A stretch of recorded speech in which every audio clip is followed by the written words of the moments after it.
People of the world, welcome to Marketing as a Foreign Language, episode 247. This episode is going to be everything you've ever possibly wanted in an episode. We're going to start with the news. Google issues warning for 2 billion Chrome users. Google Chrome is the most popular browser, and they recently said that there has been a, quote, 0-day exploit in Chrome after being reported by some dude whose name I can't pronounce. Let's go with Sergey Glasunov of Google Specialist Project Zero team. Little is known about the vulnerability, but basically it's JavaScript engine issue. And so Google is aware that there is an exploit to combat the threat. Google users should immediately go to settings, help about Google Chrome again. That is settings, help about Google Chrome, and get that patched up. So do that. Next up, we've got, are we entering a new phase for social media regulation? The U.S. government made a range of significant announcements last week, which could end up having major impacts on how social media platforms operate. I've talked about this for many years. The politicians are getting into getting elected based on their positions on social media. There's a law against platforms giving preference to their own products. There's a restriction on business mergers in the tech sector, a ban on digital platforms owning subsidiaries that operate on their platform, and improved user data portability. So you should be able to move your stuff around, keep an eye on all that. Facebook's new Smart Crop feature for automated video editing is now available in Creator Studio. They're constantly rolling out new stuff. We get that. Facebook's developing a new way to recreate text styles based on example images. So gone are the days where you have a certain kind of font and you can't find it and you're going through all the fonts and it's super annoying. Now you can actually just throw in the image itself and it'll tell you what font it is, which is kind of cool. And last but not least, LinkedIn providing tips on how to increase your company's page following. I always find these things hilarious because at the end of the day, they're like, you know what, publish good content and then, join conversations. And then, if you have employees, get them to share too. Very stupid. Ladies and gentlemen, for the second time, we have an incredible guest on the show today. Her name is Elizabeth. Her last name is Pampalone. If you're saying it in the Italian way, you can say Pampalone. If not, did you know that she goes literally into physical spaces with people, typically geriatrics? I'm kidding, they're not geriatrics, but folks that own businesses that want to develop a website and create an entire marketing plan in one sitting. I want to say it's 3 days. Can you imagine? I can barely imagine. That to me sounds very, very frustrating because you have someone who does not know what they're doing. And at the end of the day, you have to basically turn them into some sort of marketer and then let them frolic in the meadows of marketing, which are always lovely, filled with butterflies and rainbows. Ladies and gentlemen, welcome to the show. The one, the only, Elizabeth Pampalone. What an introduction. I don't even know how to start from there. We start with the dude who died on the soccer field. Backstage, we were talking about a dude who died on a soccer field and then all of a sudden wasn't dead. So Yeah, how is that? How is was- that a perfect metaphor for your life? Go. I don't know about that, but we do resuscitate websites. And we are able to create all of the marketing for a company for the entire year in just 5 days. So brand in a day, website in a day, 12 months of social media marketing in a day, 12 months of blogs in a day, and 12 months of email marketing campaigns in a day. Insanity. So how do you get your clients? Let's talk about how you market your marketing. Well, I do a lot of speaking, and I find that this is the most effective way. And while it's not, the cheapest way always, because sometimes you have to speak for free, but I do often get paid for it as well, though, which is nice. And so that's an option. But I also have been on a lot of podcasts. I got to give a shout out to Intruder in chat who says, I agree, the introductions are insane. Thank you, Intruder. I'm going for insane. And so hopefully I'm hitting the nail on the head there. So what's it like being so wealthy? Well, I don't know about that.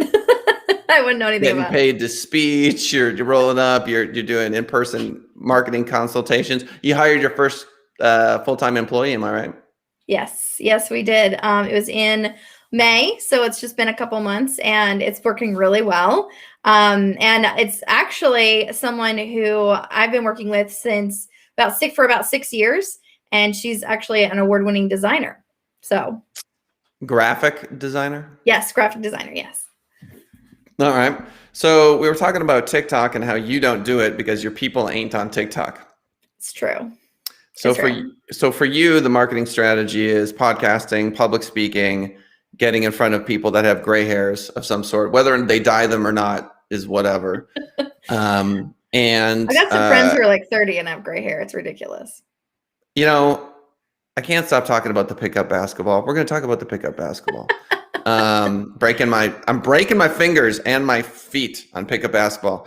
And there was a couple of dudes there. And good morning, Brad Hess and Chad. How's it going, buddy? And they look like they're 38 because they've got grays. And I don't look like I'm 37 because I don't. So it's very frustrating and I get no respect. Do you get any respect, Elizabeth? Yes, I'm not that old. I'm actually younger than you. Oh my gosh. Heavens. But I am. And I have been doing this for 20 years. So you're getting respect. Yeah. So when I throw that 20 out. When you're on stage, what is it about your speeches that are so engaging? Like, how do you do it? They're interactive, and I wanted to be a comedian before this. So I throw a little of that in there. So the pressure's on. Okay, you better be. Now you got to be funny. You got to be a consistent stream of 24 more minutes of funny from Elizabeth Pampalone.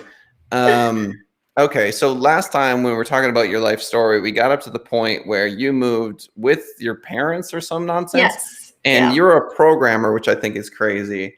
And don't I look like one? No, not at all.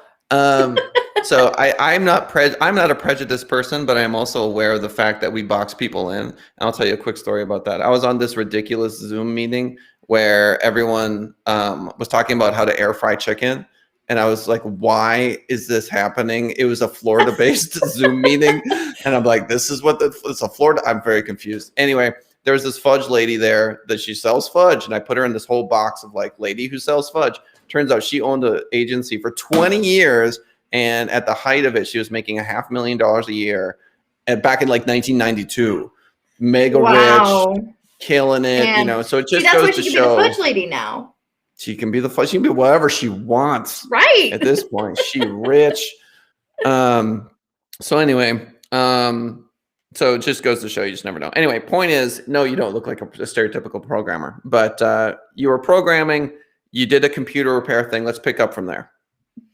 Yeah. So went through divorce, moved across the country with my parents because I had nowhere else to go. Started a computer repair company. Had that business for 4 or 5 years. Now, my second husband, we got married. We're still married, by the way, 10 years. And then we both worked at the same company because my business was doing okay, but I wasn't able to like live off of it yet. It wasn't there yet. So I was working a part-time job and he was working at the same company. So then I ended up quitting because my business was basically supporting my income, not his yet.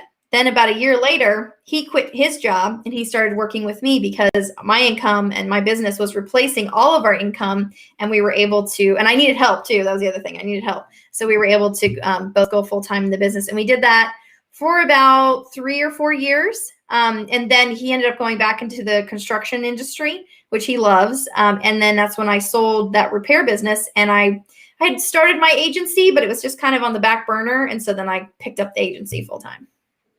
All right, I have like 9 questions, but first, my ex and I too have gone through a divorce.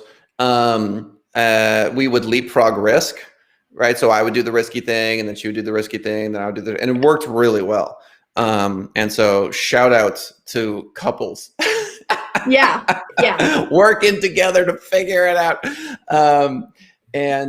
Okay, so that's number one. Well, I mean, look, here's my thing is if you have kids together, there is no such thing as a breakup. You know what I mean? Like we've got 2 beautiful kids together. We are still friends. This is how it goes. Like Jordan Peterson has an excellent thing where he talks about that. And it's so true. It's like, no, you are forever linked. It just is what it is. I love him. Yeah, me too. That dude eats only beef. You realize that, right? That's insane. He is And then he like got a super medical sick. phenomenon. He got Yeah. super duper sick, and I'm like, bro, maybe eat something that isn't beef. And look, I don't know his life. I don't know, like, if he looks at corn, he immediately like passes out. Like, I don't know what it's like, but that just seems incredibly wrong to me. God bless him. You know, like a lot of his content I really like, but damn. Okay, you sold a company. We got to dive into that because Yeah. every business owner fantasizes about that. How the heck did you Fine do versus it? it sounds. Oh, it's not as fine No, versus it I don't sounds. think it is. It's But talk to not. me. It's not. So at that point, I was starting to build up the agency a little more. Like I said, it was kind of back burner because I was dealing with the other business that was really profitable and really successful. And I knew that I didn't want to do the computer repair thing anymore. And at that point, we had a couple of part-time employees, including my husband, who was full-time, and myself, which was full-time. Plus, I'm over here trying to do this agency thing and get that going. And so I knew my husband didn't want to do it anymore. He wanted to go into construction. And this guy that was working with us, he was like, I love this. He was doing really well. He did the job really well. So we ended up doing like a profit sharing sale where he would work the business for a year and we would receive like 20% of all the profits that came from the business. So we basically still controlled or had access to the income, like where you would swipe the card or take the payments or make the invoices. So we could see everything. And then he would pay us through that system even as a contractor, essentially. So it was like this whole like crazy thing we did, but it worked out really well. And then he ended up, keeping the business going, and he still services the clients today. And he got his own new clients and all that stuff. But initially, for that first year, we got about 20% of everything that came in because the business was still solid and it was still running. So that's how we did the sale. So you did 20% of gross Yep. for 1 year. Yes. Okay. So if you were doing 300,000, you made 60 G's, or if you're doing 500,000, you made 100,000, something like that. And we did that because when you switch people, it's really difficult. But since he was already in the business, we knew it would still go well.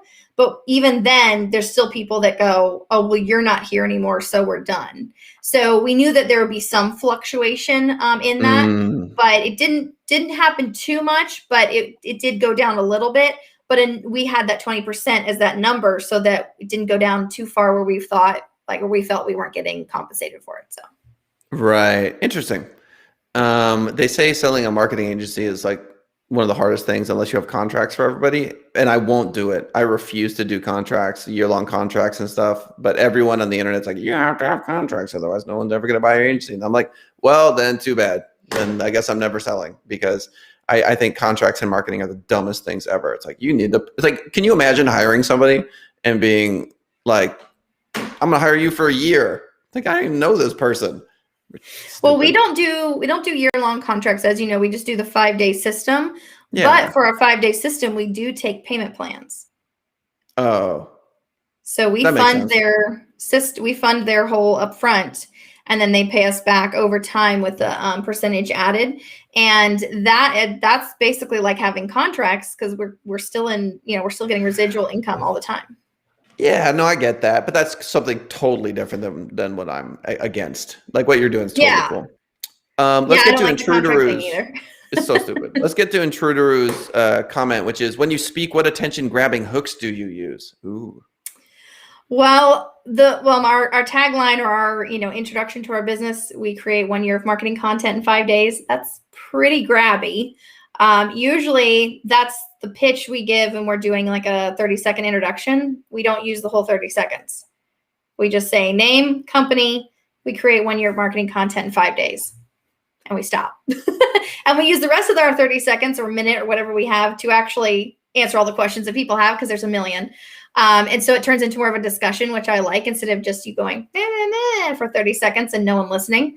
But when I'm on stage, I use that, and I basically do a lot of contradictions. So I talk about how I believe SEO is a myth. I talk about how what I know about some of the different platforms and where they're based, and talk about contradictions with people that have like been famous marketers or whatever. And I'm like, yeah, you know what this guy is saying? Well, he's wrong because. And so I use those as kind of provocative ways to get people to pay attention. She's a provocateur. So SEO is a myth. That How is, yes. dare you? I'm going to flip over my table. I just very upset. What are you talking about? What's that even mean? So, well, what I have found is that a lot of people say that they're SEO experts and they don't know it from a hole in the ground. And so when you go, a bunch of these people who don't know anything either, and they go to an expert and they try to help, then they are like, yeah, let me help you with your SEO. Let me do your SEO for you. And then they charge them $1,500, $2,000 a month for nothing, putzing around, doing some keyword research, like it doesn't, they just throw things out there and they don't really know what they're doing. It doesn't help these people at all. It takes their money. And so I've come to the conclusion that it's become this money game unless you actually know what you're doing and someone can vet you and you can say, here's my case studies and here's all the things I've actually done. And so I believe it's not, like, most of it is a myth, except there's a few select people I would say know how to do it. And it's only because I already know how it works and I know that they know what they're doing because I get what they're saying. But a regular person who owns a little small fudge shop, right, or a car repair shop or whatever, that's their business. They don't know the marketing world. And so then they get hyped up and caught up in all these things and end up spending a ton of money that's not worth it. Yeah, it's easy to rip people off when it comes to SEO, which is why when I sit down with 50% of the people that come to me and I say, you're not a good candidate for SEO, that's what helps us drive more revenue. Because they go, say what? Most people will be like, okay, I have an $800 SEO budget or whatever. Let's work with you. And they just assume that you can just buy it from us, right, or from whomever. And if you are in Nowheresville, you rank nowhere. You have like a GoDaddy website. You're a realtor and you want to spend $800 a month on it. You are not the right client for us because we are going to burn your money. I can go hire somebody to blog for you, but you might go from position 600 to position 80 in a year for Las Vegas Realtor. You will see no business. There's no point in us doing that at all. Now, if you're a plumber and you rank 14th and you have no blog and you're looking for to go from like a Drupal site to a WordPress website and you're willing to get Google reviews and we're going to do Google My Business posts for you and we're going to run a Google Ads campaign at like $800 a month and you're willing to do like Instagram and TikTok and YouTube videos and give us some content to work with, then okay. Right. Now we're talking. So that's why we're month to month. And yes, it's not satisfying to say no to a potential client, but I have seen it come around because those people will stand up in front of like a networking group and be like, you won't even take my business. And I really appreciate him doing that. So I think we're on the same page. Yeah. Yes. Okay. I just use that as one of my provocative statements, but yes, I agree with you. All right. Okay. So SEO, I feel like, is social media at this point. And I know I'm not supposed to say that. And I'm aware that there are things like Yoast plugins for WordPress, which are not social media. Like I understand that. But when I say social is SEO, try to differentiate link building from social media in 2021.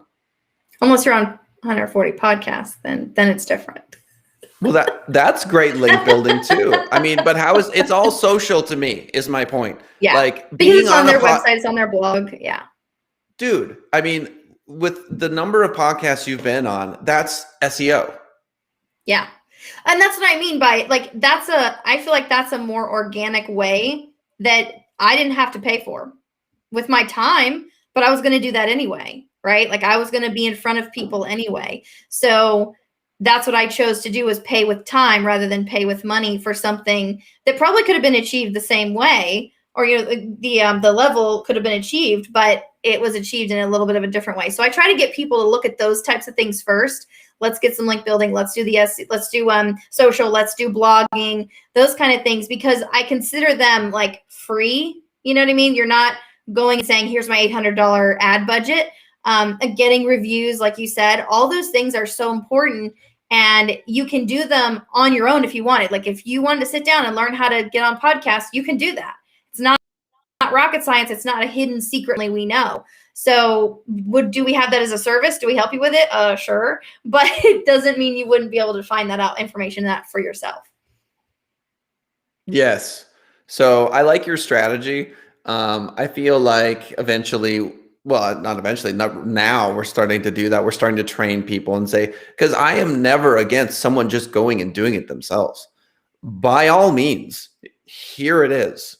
Here's the secret sauce. You go. Mm-hmm. And what I've found is folks just don't want to. Don't make me do it. Right. Right.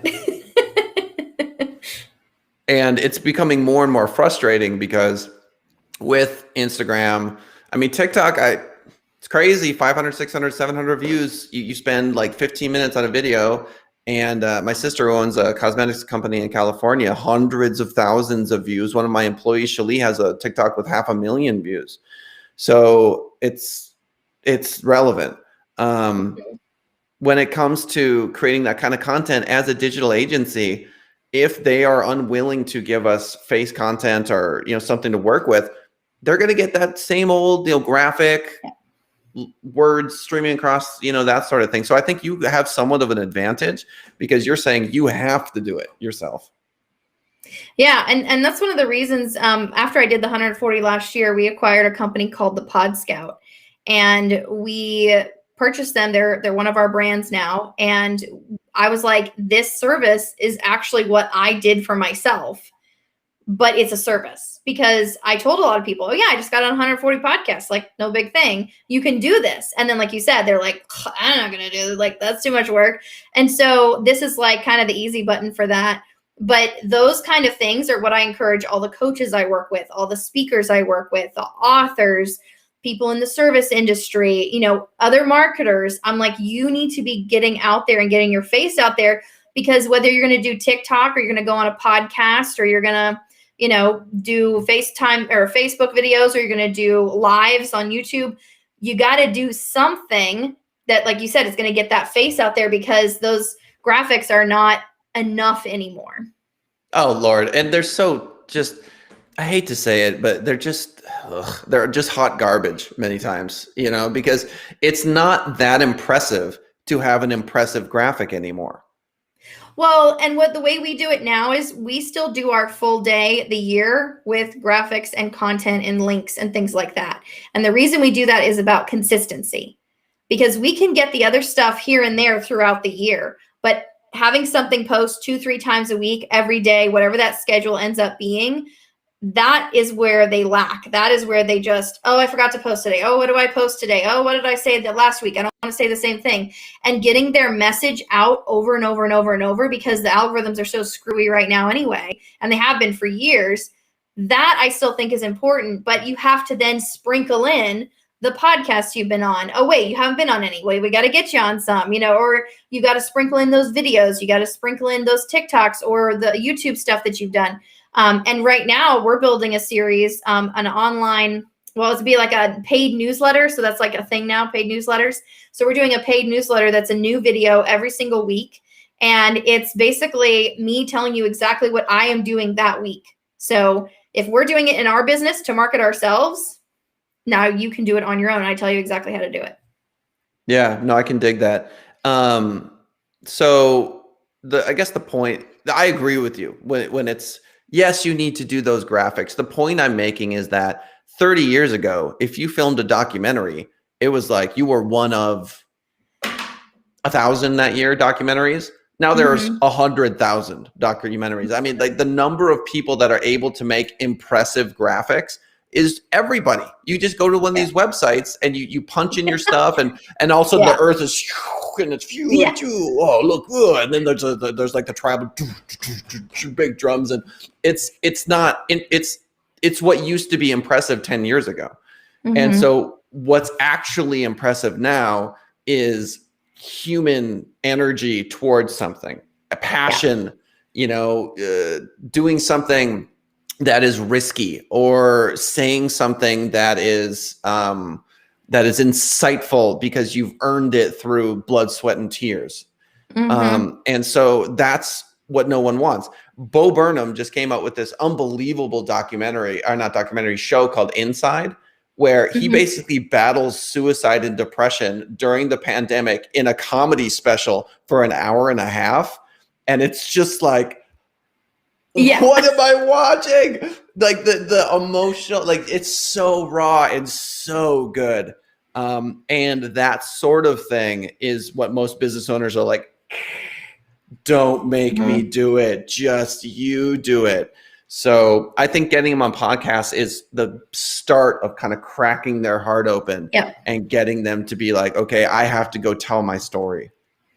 And that's a good way because it's kind of this introductory. It's not me making them tell that story. It's not me going, let me crack the nut, It's me saying, okay, you're going to talk to Kalen. And he's going to crack the nut for you. I don't have to do anything. He's going to go in there and ask you 50 million questions, and you got to have an answer for him. And also, it might be on just audio, which is a little easier. You don't have to get dressed up and put makeup on and do all the things.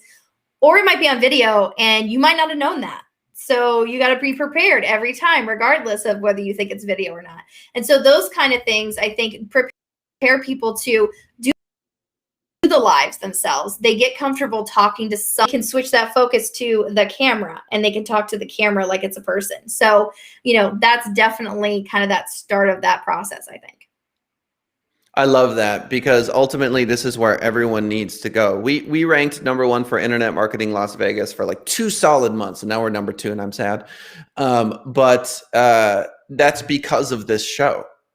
That's because every single time we do one of these episodes, we get a link on YouTube, Facebook, LinkedIn, Twitter, Twitch, and then 14 other podcast platforms. That's 20 links per show. Every single, totally lost my train of thought.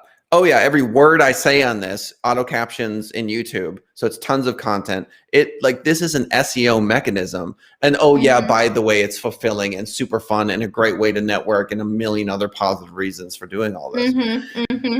And it's a live show, which I like. I like that it's live. I like that the pressure's on.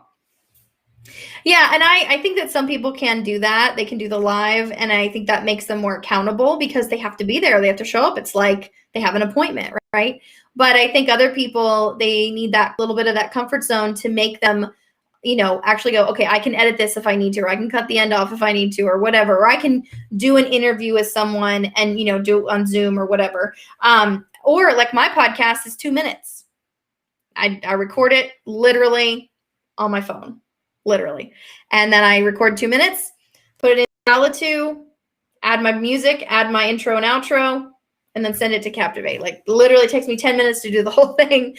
And, you can do something like that, but it's recorded. And so I've done like 60, 70 episodes in the last year on top of the 140 that I did with other people. So, I think, when you are able to add podcasting as something that you either do yourself or you just go on as a guest, I think that can really open up a lot of doors. We had one podcast that we went on last year that netted us about 15,000 in gross. So it was pretty interesting. It was one. It didn't happen every time, but it was at least worth it, I think. Yeah, I'm trying to think. I think I've made just from one podcast I did. Now, mind you, the vast majority of podcasts that I go on to, you never ever see anything ever, and it flies away into the ether. But there was one I went on, and we've had a client for many years from it, and I probably made $30,000, $35,000 off of that appearance. But you say it flies away into the ether, but it doesn't. It's that SEO that's sitting there for you. I guess. Because, whatever. Okay, I will tell you, when people Google my name now or my company name, just straight up without any extra attached to it, every single link for 3-4 pages is us. Is something that I've been on, something I've done. So it's huge. And we actually got ranked #1 business consulting firm in Jacksonville because of how extensive, how easy it was to find us. They also secret shopped us, which I had no idea until we won the award. And this is our second year of being #1. So, that stuff does work. So yeah, big shout out to Intruderu for leaving all those comments and helping with the algorithm. I appreciate that. He says, I'm with Couts on this. SEO is OP. Do you know what OP is, Elizabeth? I am too old for that. Oh no! See, this is why you need to do live streams so that the kids teach you new stuff. OP stands I'm here for for it. original poster, and it's just a synonym for cool. Great. So Sounds this I know what podcast original is OP. poster is. I mean, Yeah, I was going see? to say OG, but that's showing No, my no, no, age. no. Huh? Did I get it wrong? Overpowered? See, I'm old. He's like, no, We're no, too no, no. old. No, We're too old, he's Andrew. trolling me. He's just trolling me. He does this all the time. Anyway, ladies and gentlemen, episode 247 of Marketing as a Foreign Language. Our guest today, obviously, Elizabeth Pampalone, the one, the only, killing the game, hiring people, doing what she does. I'm interested in PodScout. We're going to talk backstage a little bit more about that, but I want to give you an opportunity to just shamelessly plug your stuff here as we wrap up the show. Well, like I said, we do create 1 year of marketing content in 5 days, and that includes creating a brand in a day, launching a website in a day from scratch. So from the ground up. We create 12 months of social media posts in a day, 12 months of blog posts for SEO in a day, and 12 months of email marketing campaigns in a day. And now, because we have the Pod Scout as part of our company, we actually can do creating your own podcast in a day. So it's a lot of fun. SEO is a myth, Elizabeth says. Yes, good times. Marketing is a Foreign Language, 10:30 a.m. Pacific Standard Time, live on YouTube, youtube.com/Send It Rising. Why isn't it /Marketing is a Foreign Language? Because Send It Rising is the name of the advertising agency that I own. SEO, pay-per-click, Google ads, LinkedIn ads, Facebook ads, graphic design, WordPress websites. You get the whole of it in your brain. That is the episode for today. We very much appreciate it, and we see y'all next time.